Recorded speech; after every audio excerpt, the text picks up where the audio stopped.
Just say I'm like fine wine. I get better with age. That's what it says. More possession in my ass. He's also been saying. What are you talking about? What are you talking about? So I'm getting better with age. That's what it's saying. He's been saying. I know that. I know. Who's the reporter that was like, no, technically it's because you had more possessions. I think that's why. I mean, Stephen, how do you think it's possible LeBron has been able to maintain such this incredible skill this long into his career?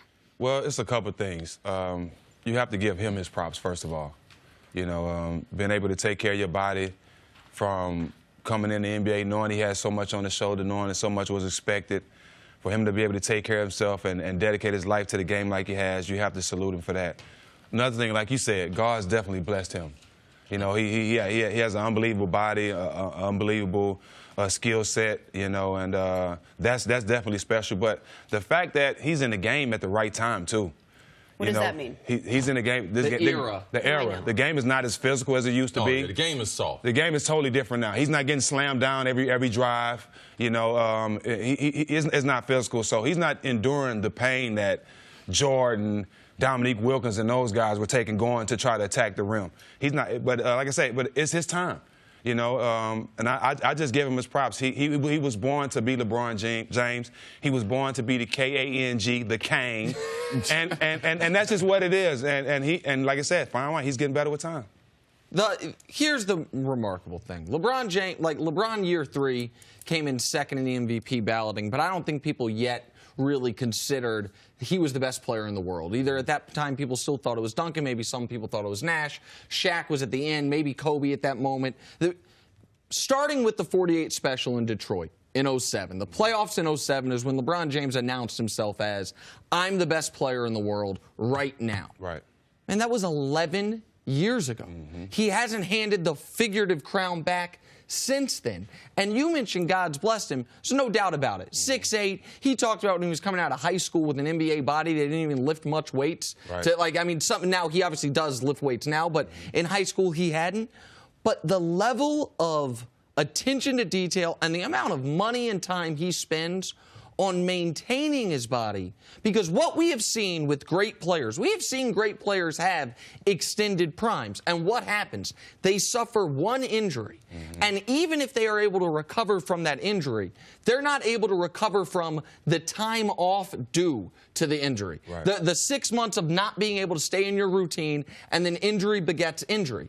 For LeBron to have played well over 50,000 minutes, to him going on his 8th consecutive, potentially 100-plus game season, and to never be hurt, to have never suffered any injury of note, part of that is just luck, blessing, and part of that is something he has worked towards, which has allowed him to maintain this level where he is, from an all-around offensive perspective, as good as he's ever been. Yeah, LeBron is not one player, but he's like several players. Wow. The only way I can do it now is just based on the NFL. I would say he has the body of Cam Newton. He still has the skill level of Aaron Rodgers, and he has the ability to dominate the game like Tom Brady. So, yes, those things are true. We have seen great athletes before with great bodies. God bless them.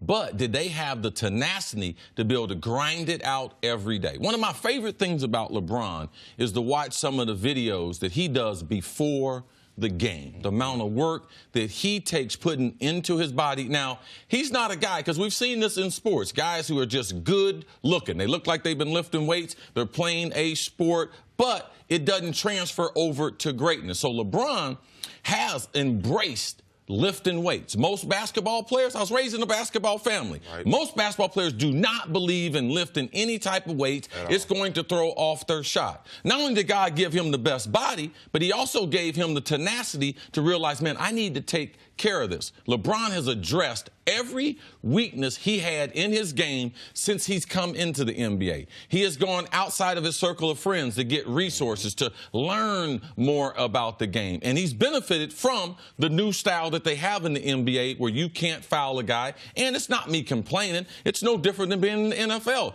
These games are different now. The rules have adjusted, that the type of play is less physical than we've ever seen before. But you have to embrace his ability to improve his own game, for him to be critical of himself. And most great players don't do this. Most talented people don't do this. They only work on their strengths, don't work on their weaknesses. So it's hard to become a complete player. And that's what, to me, are the exceptional things about LeBron. Cece, you just alluded to something, and you said in the beginning that there is one part of this I disagree with you guys on.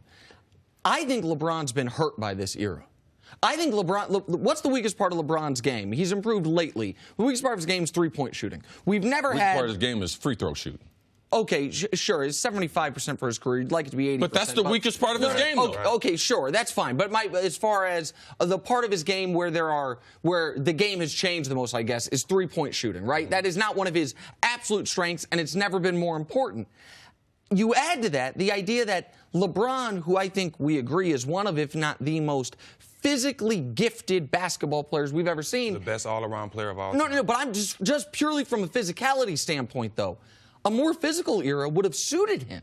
Like maybe when not for injuries, though, Nick. Not for injuries. Like, this is an unprecedented run we have seen a great player go on. If you are playing in a more physical league, the probability of you getting hurt, it goes way, way up. So we're not talking about LeBron.